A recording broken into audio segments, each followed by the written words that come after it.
Hey, salut mes petits bouchons! Bienvenue dans ce nouvel épisode de Pierre en bouteille. Aujourd'hui, je vous emmène au pays du Merlot, du Cabernet Sauvignon et du Cabernet Franc. On est sur la rive droite, à une dizaine de kilomètres de l'emblématique village de Saint-Émilion. Nous sommes en appellation Lussac-Saint-Émilion et on se retrouve ici, au château de la Grenière. C'est un domaine familial détenu par Jean-Pierre et son fils Audran Dubreuil. Ils vont nous parler de leur vigne, de leur vin et de leur histoire. Suivez-moi!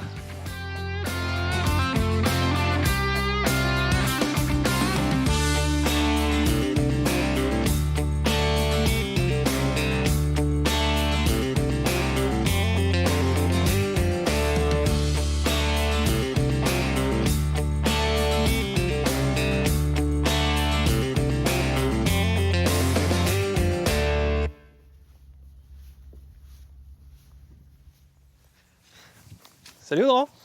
Salut Pierre, tu vas bien? Ça va et toi? Ça va, écoute, nickel. Merci de nous accueillir dans ton domaine, Château de la Grenière. Ouais, c'est un plaisir de vous présenter un peu ce qu'on sait faire par chez nous. Voilà. Plaisir partagé. Qu'est-ce que tu cultives ici? La vigne. Ouais. Là, on est dans une parcelle de Merlot plantée dans 1985. Ok. Donc, ça fait partie de vieilles vignes du domaine. Et puis, on produit du vin rouge principalement, et puis un peu de vin blanc et du rosé. D'accord. Voilà. Vous avez combien d'hectares? Là ici sur le château de la Grenière, on en a 15, pratiquement tout d'un seul tenant. Et ensuite on a 7 autres hectares avec une autre société. D'accord. Donc en fait, d'un seul tenant, ça veut dire que tout touche au château, au domaine? Exactement, elles se touchent toutes entre elles. Et elles sont dans la continuité, tu vois, t'en as là-haut sur le plateau, et puis là on descend, et puis ça remonte là-bas sur les graves, et on a vraiment une grosse diversité de types de sols. D'accord. Ah bah justement, alors sur quel sol on se trouve? Là tu te trouves sur un sol argilo-limoneux sur cette parcelle-là. Ensuite, tu as des parcelles, là, c'est des argiles très denses, ce qu'on appelle des molasses du Fronsadé. Et sur le secteur un peu plus derrière nous, là, on est sur les graves, avec pas mal de sable. Et là, sur le côté, tu as des argilo-sableux. Ok, Voilà. donc on a une diversité de sols Ouais, qui se retrouvent peut-être dans tes parcellaires? exactement, c'est ça. Donc tu nous parleras tout à l'heure dans le chai. Exactement. Et en termes d'encépagement, quels sont les raisins que tu viens cultiver? Alors nous, on a une majorité du vignoble qui est planté en merlot, au cépage merlot, ça représente 60%, et après je dirais 20% de cabernet franc, 20% de cabernet sauvignon. Et aujourd'hui, avec tout ce qu'on peut entendre sur le climat, dérèglement climatique, on va tendre à planter plus de cabernet qui permettent d'amener équilibre et fraîcheur au vin.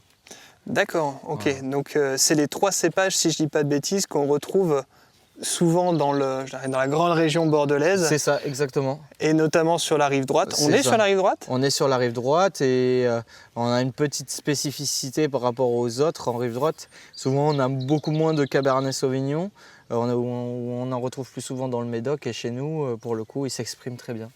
Voilà. Ok, donc c'est un terroir sur lequel il s'exprime bien. Ouais. Parle-nous un peu du terroir. Qu'est-ce qui fait la typicité du château de la Grenière? Déjà, dans le terroir, tu as 4 composantes. C'est le sol, le climat, le matériel végétal, donc ce qu'on a vu, cépage, porte-greffe, greffon, et puis l'homme, le vigneron. Nous, ce qui fait la spécificité du terroir du domaine, c'est la fraîcheur.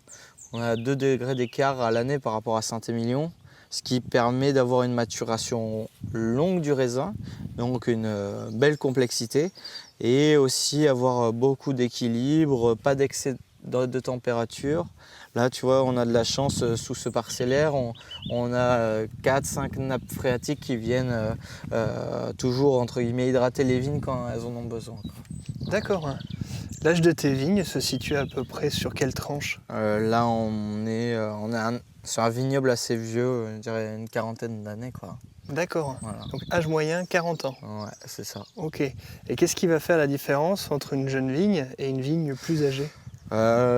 Aujourd'hui, entre une jeune vigne et une vigne plus âgée, il y a avec les critères de sélection du matériel végétal que l'on a aujourd'hui, on peut faire des très bons vins avec une jeune vigne. Avant, c'était un peu moins le cas. Donc on attendait qu'elle vieillisse et que entre guillemets, qu'il y ait moins de grappes pour que ça se concentre, etc.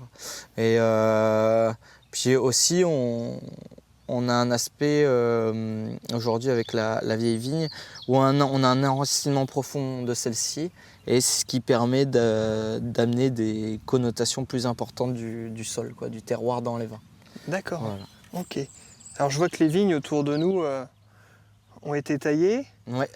On en est à quelle étape justement de la vigne actuellement? Parce que je vois Alors, que les feuilles commencent à sortir. Alors on a taillé, on a laissé une baguette ou deux de chaque côté pour que les bourgeons se développent. Donc ce que tu appelles baguette, c'est cette petite branche, c'est ça? Exactement, c'est ça. Ok. Qui va porter les bois de l'année prochaine ainsi que les futures grappes.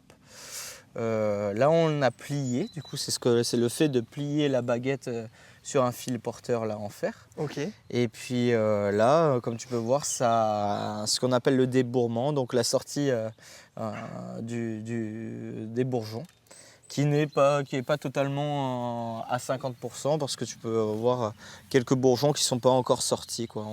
On est à peu près à 40-45% de débourrement. On est dans les temps, on est en avance, On est en retard? dans les temps. On est dans les temps. Ok. On va faire, si je touche du bois, une belle année. Voilà. Moi aussi, je vous le souhaite. Mais alors dis-moi, pourquoi on a un fil de fer ici, et j'en vois un qui est beaucoup plus haut, alors que vous attachez les baguettes en Alors bas? le fil du fer du bas, lui, il va servir à maintenir le pied. On va attacher le pied à ce fil de fer, car nous au domaine on travaille nos sols mécaniquement et non chimiquement. Donc c'est un désherbage sans produits chimiques, on le fait à l'aide d'outils. On peut le voir là déjà, ici c'est pas le plus propre possible, mais on va travailler pour que tout soit nickel. Et donc ce fil là il permet de soutenir le cep, parce qu'on va venir frotter avec des outils autour et ça peut le coucher. Alors là, les maintenus. Le fil du haut, lui, c'est lorsque les bois des bourgeons vont pousser, ils vont se mettre tout autour du fil du haut pour se maintenir droit, avoir un port droit. D'accord, ok. Ah, et c'est pour ça que quand arrive l'été, on a des jolis rangs de vignes. Exactement. Avec ces belles feuilles vertes qui font des jolies haies et un beau palissage. Et puis là, tu as un fil de chaque côté aussi, qu'on appelle les leveuses. Et ces leveuses, on les ramène au milieu pour maintenir le port du végétal assez droit. Voilà. Ok, d'accord. Pour éviter que ça parte justement dans tous les rangs, sens, quand on passe avec du matériel, on fasse de la casse, qu'il y ait du matériel végétal qui soit sur le sol, et donc beaucoup plus d'humidité, potentiellement des risques de maladie. Donc voilà, on a tous ces aspects-là. Tu m'as apporté un élément de réponse tout à l'heure, tu m'as dit on travaille les sols mécaniquement. Oui. Aujourd'hui, tu es labellisé ou pas? Tu le recherches? Qu'est-ce que tu fais en agriculture, toi? Alors nous, on est labellisé haute valeur environnementale numéro 4.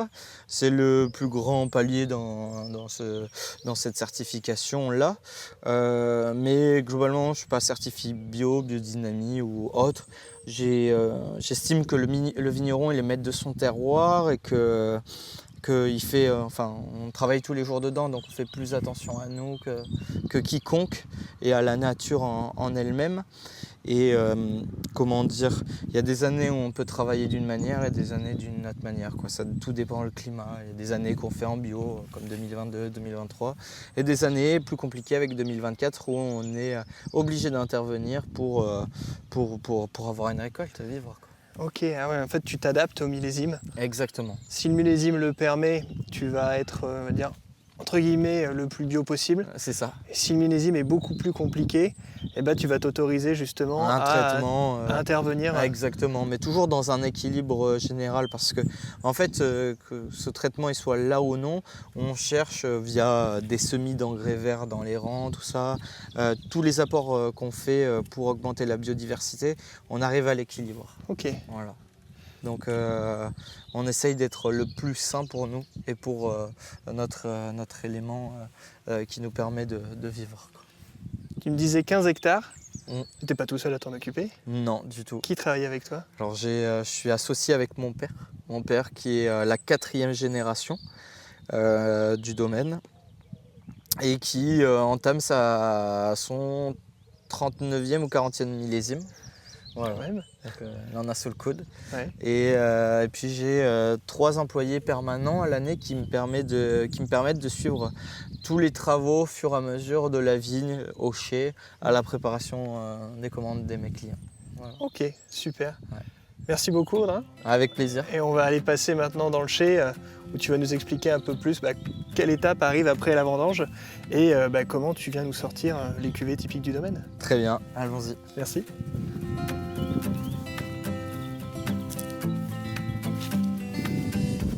Audran, on est sur une appellation qui s'appelle Lussac-Saint-Émilion.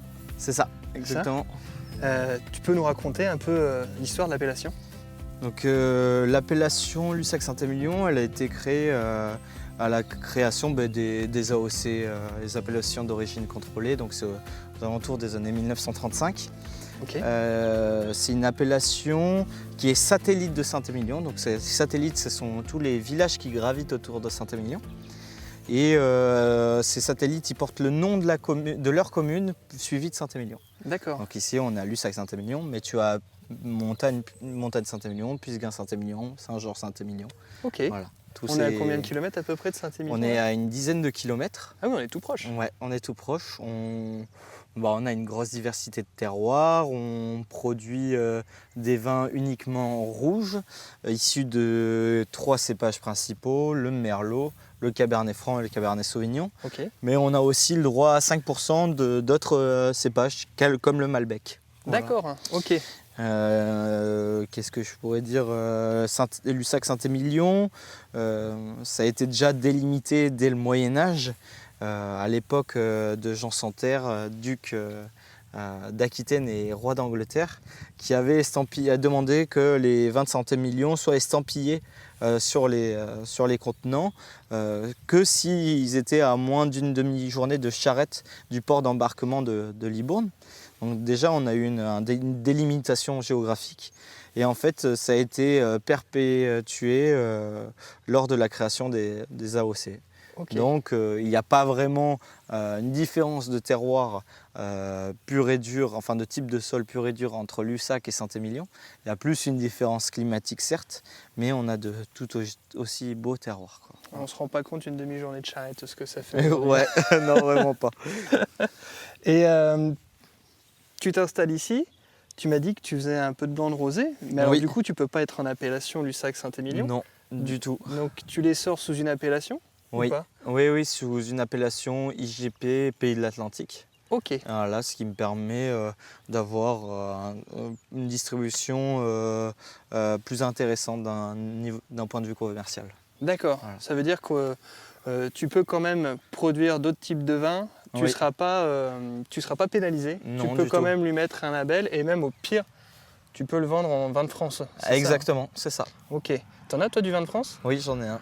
Ok, ça va être intéressant de découvrir ça tout à l'heure. Très bien. On y va? Allez.